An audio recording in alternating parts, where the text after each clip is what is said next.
This reading is for the sign of Capricorn. Capricorn, I was doing some extraordinarily heavy lifting and injured myself. So if you see this arm not coming up past about that height, it's probably one of the reasons why, is because it's painful. But anyway, part of getting old. You pull muscles that you didn't even know you had or that you needed to use on a regular basis. Oh, it hurts even shuffling. It's okay. It's all right. We gonna be all right. We're gonna be all gravy in just a moment. Capricorn, there's something about you maybe doing the same, trying to lift something really heavy. Yeah, here's mental fabrications, number 15 in the reverse. Like whatever you felt was like burdening you, that was not like, you're not crazy. Something actually was like a huge like incursion is the word that's coming to mind. Like it incurred upon your time, your space, your energy, possibly even your physical body. This is aging. Remember, I was just telling you, like when you're young, you don't feel these things, and then when you get older, you're like, ow. And then there's Dhamma in the reverse with Seeker in the reverse. Okay, so we've got mental fabrication number 15 in the reverse, aging number 25 in the reverse, Dhamma number 30 in the reverse, and Seeker number 28 in the reverse.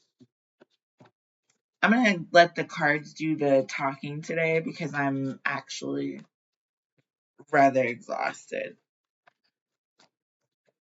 So we've got self-esteem coming out first and foremost. This is coming out with mental fabrication. And what this is making me feel like is that like someone was trying to fabricate or make up the fact that you were somehow not very confident in yourself, that you were perhaps insecure, that you were perhaps highly unreliable, that you were somehow unable to achieve or ascertain. I don't know why all these big words are coming through, but that's the message, Capricorn.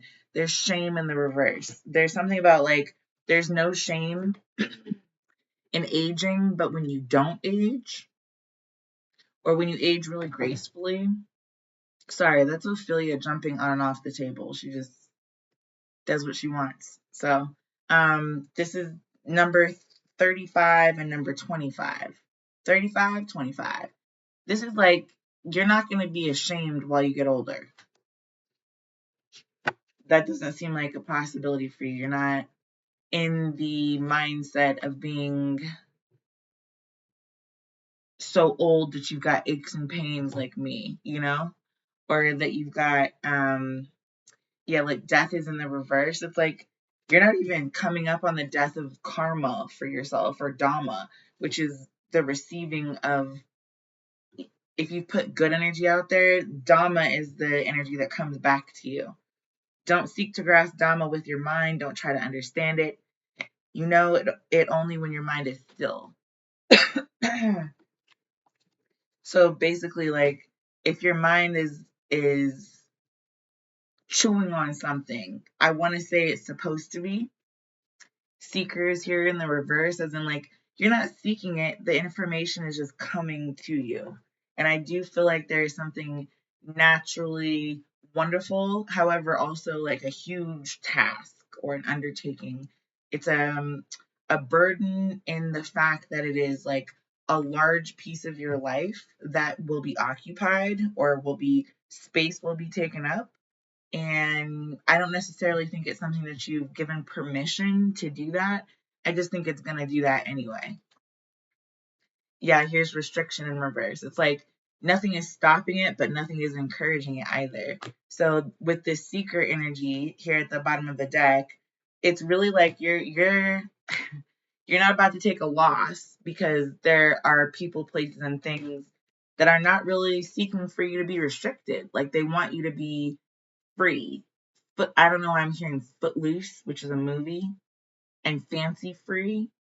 It's almost like people have lined up in order to affect this change in the world around you, as well as um, continue to foster it happening in your own life. Seeker being in the reverse is like seeking ye shall find, right?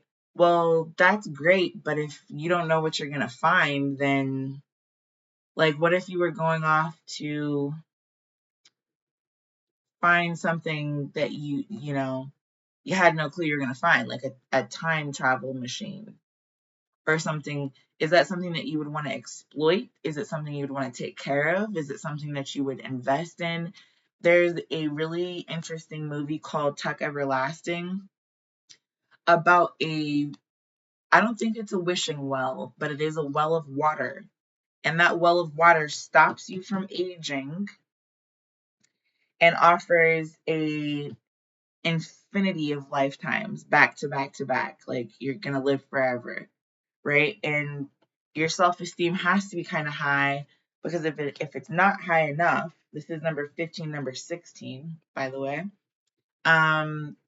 You're going to watch people around you dying. You're going to watch them getting old, experiencing aches and pains in places that you've never even seen them experience aches and pains before. You're going to have children, and your children are going to outlive you if they don't also drink from the same well water. There's something about like a permanency that you're considering. And I think it's almost like having a membership to the gym or something like that. And you're really excited because you want to try this membership out at the gym, and you're like, yes, this is my opportunity. I can get back fit again, blah, blah, blah. But not realizing, oh, it's been like 3 years since I've been in the gym, and me just going and lifting the heaviest weight that there is might actually cause me physical harm. It's kind of like that. I don't think it has to be anything real extreme or real serious. Yeah, just you don't feel at home in this mental fabrication of who you are. Your self-esteem is not at home. You don't feel at home that way. Like you feel alienated from yourself or from your natural status quo in some way, shape, or form. And I don't know if that's because you're feeling pain or pleasure. It could be either one, to be quite honest with you. It's a level of investment that I'm not sure you were aware of, or that you were even like was even on the radar before a specific point. Yeah. Here's the Gentle Gardener, which is number 2. This is actually a transition card. So it's talking about going from inside the egg to being a chick on the outside. You know what I mean? Or from being a constant gardener to a gentle gardener. Rather than constantly gardening, too many chefs or too many cooks in the kitchen, you're going to be a gentle gardener. You're going to pay attention to the time frames, follow the recipe, and probably try to provide for the people who are eating rather than yourself as the chef. It's about the general status quo. There's something called survival of the fittest. So you do want to be fit. You do want to be ready for the task at hand to show a talisman of your progress. But if that includes death of Dhamma, that's when you draw the line in the sand. Like you're like, yo, if it means that I'm going to destiny switch with you, or that we're going to sit here and pretend like I didn't put the work in to become a chef or a sous chef or a master chef or whatever the case may be, like that's where we're not going to play anymore. Mostly, I'm not playing with that energy. This is literally the talisman not being recognized because someone's trying to put a death to the Dhamma or the return on that energy, right? So rather than that energy coming back to you, this person or whoever you're dealing with could have tried to catch your good vibes and make them into something that was far less than sufficient. Okay.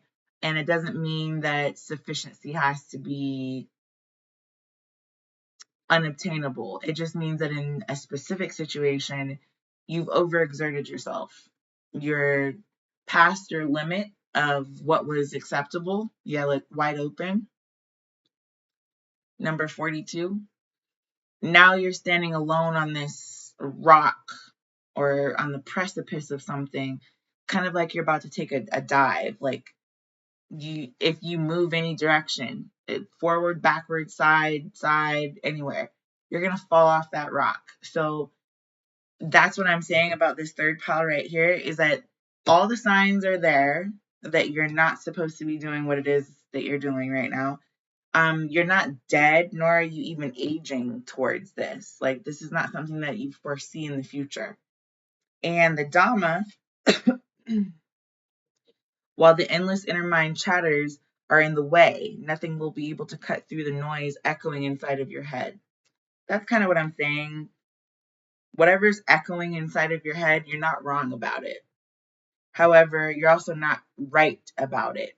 And wanting to seek something that you're restricted from doesn't make a lot of sense unless you're willing to lose your balance here. There's no loss of you being completely alone. Okay, there's no loss when it comes to, like, you could lose your footing any moment. It's a very real possibility. And I think you're ready for it, but I also think that you still don't feel at home. You don't feel comfortable within the confines of whatever this is quite yet.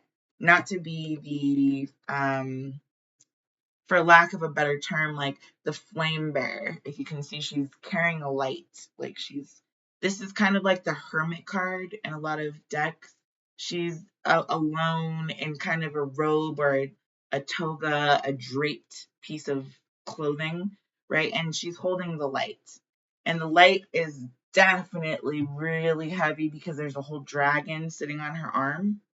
Like whatever side she's holding that light out to, there's going to be a dragon on that arm. It's kind of like having the an angel, a devil, an angel.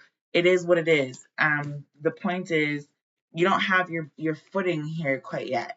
This was the Ellis Island, right? And this is the Statue of Liberty. It's like she's not quite ready to be erected. There's something that is definitely standing directly in her path that she's not seeking. She doesn't really want to seek to be restricted by whatever is there. It has a lot more to do with like inner gratification. And that I'm saying that because the self-esteem card with the home in the reverse is here. So she feels fine about herself or whatever is going on with her own life. What doesn't make her, like, kind of unsettles her a little bit, I think, are the unseen factors. This is number 27 in reverse. These are the things that you're aware of that are outside of yourself that can affect you each and every day. And they can either affect you in a positive way or in a negative way. It's like having to be tested every day. Like, I think for amusement parks, there's somebody whose entire job is to get there before the amusement park opens and test everything to make sure that there's no wavering, there's no swaying in the wind, there's no nothing. And that's kind of what this is saying to me here. This is once the tests are done. This is before the tests are done. It's like, what is she gonna go this way, that way, this, it's not knowing how to hold your own head up above the fray.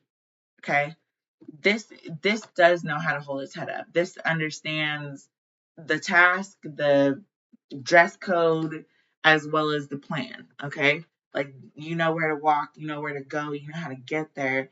It's like being familiar with a specific location. And I am saying that because of the echoing thoughts with Dharma. Okay, so we have soul forgiveness. Yeah, something is not quite done here when it comes to soul forgiveness. You're not making up that you don't feel at home somewhere. Like, you're you're quite aware of the fact that, like, even if you're like visiting, let's just say you're visiting family, right? Or you're visiting some people that you've never actually stayed with before. You're fully aware of the fact that, like, you're a guest and you need to act like a guest in someone else's house, right? But this is also the understanding that, like, I have, like, boundaries.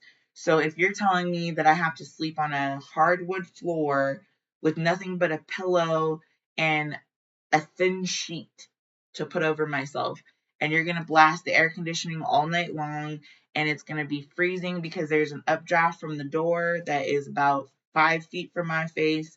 There's going to be we're going to turn off the heat during the night because we don't want to spend the money to keep the heat on. It's the understanding that, like, you forgive those people for those things, but you're also probably not looking forward to spending the night in that same energy again. Like, each to their own, but this was not my cup of tea. You understand what I'm saying? Yeah, here's Yamaya energy, number 40. This is coming out with a gentle gardener. Something like, there's no shame in aging the way that you're going to age. After a woman gives birth, her body looks different. Her mindset is different because she knows how to think about another human being existing and surviving around her 24/7. She'll wake up every 3 hours or every 4 hours or every 5 hours, 3, 4, 5, 6, 7, 8, 9. I don't really care. It's like, it's about knowing how to tend to the whole entire garden rather than just one corner of it or one species of plant that's growing inside of it. That doesn't have much to do with anything. And especially this soul forgiveness has everything to do with awakening. It's realizing that when you select somebody, or even like a plant, a specific plant, let's just say you want to purchase a whole bunch of dandelions, right? And that would be a weird plant to select because it kind of takes over like weeds. But let's just say you wanted to select a dandelion, or you wanted to select Croatia, a Croatian, an exotic kind of, I guess, plant, right? An orchid, for example, and place it in your garden. Here's radical rebirth. That orchid has more of a chance of surviving in your garden than it does in anyone else's garden because you care about it. Because you know that this orchid has no clue how to stand there with you, has no clue how to represent this stable energy that you should be feeling. This orchid has no concept of what is good and what is bad. It doesn't have reference points that include everyone else's opinion. It's just a seed trying to get some roots, for a lack of a squirrel and a nut terminology. This is both sides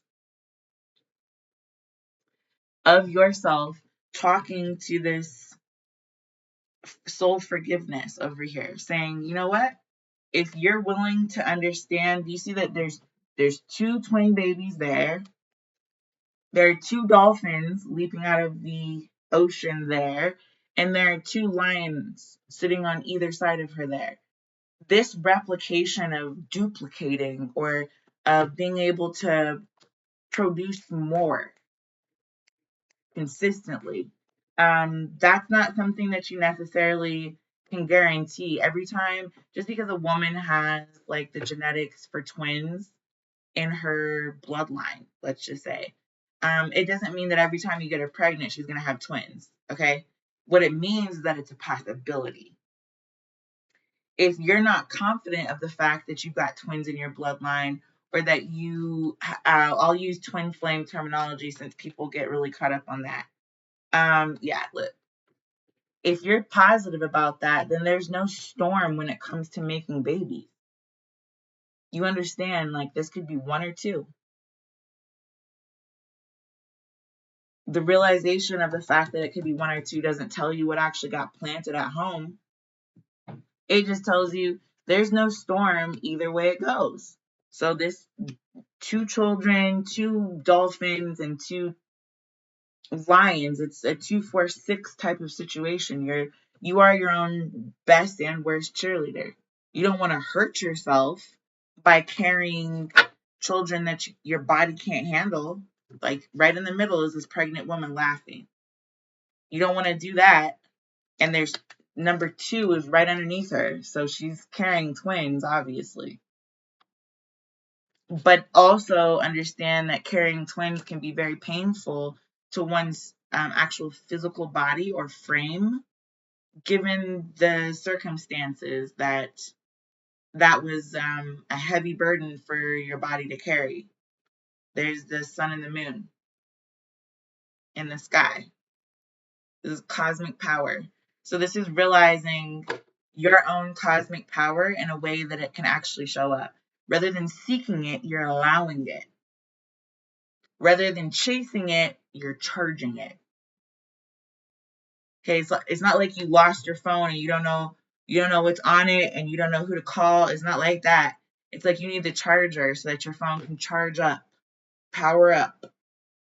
And at that point is when you can look at yourself and be like, oh, actually, I do feel at home having twins or giving birth to more than just myself, taking care of 3 people at one time rather than just my own self, you know? And this could be as simple as like, maybe this is the joy of a husband and wife, or maybe this is a joy of a man and a woman. It doesn't really matter. This right here means new ideas, new growth, new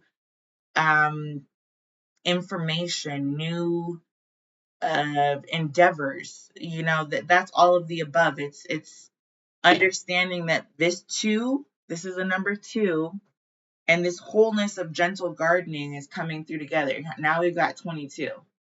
2.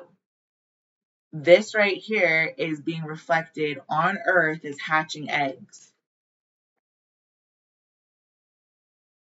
So if you can see the eclipse, this is the sun and the moon being born at the same time out of a whole bunch of eggs that have been gently gardened, have been incubated properly, who understand the resilience that life has and holds for them at all times, and is ready to just kind of take the cosmic power and use it for themselves. So hopefully, Capricorn, that was kind of helpful. Until next time.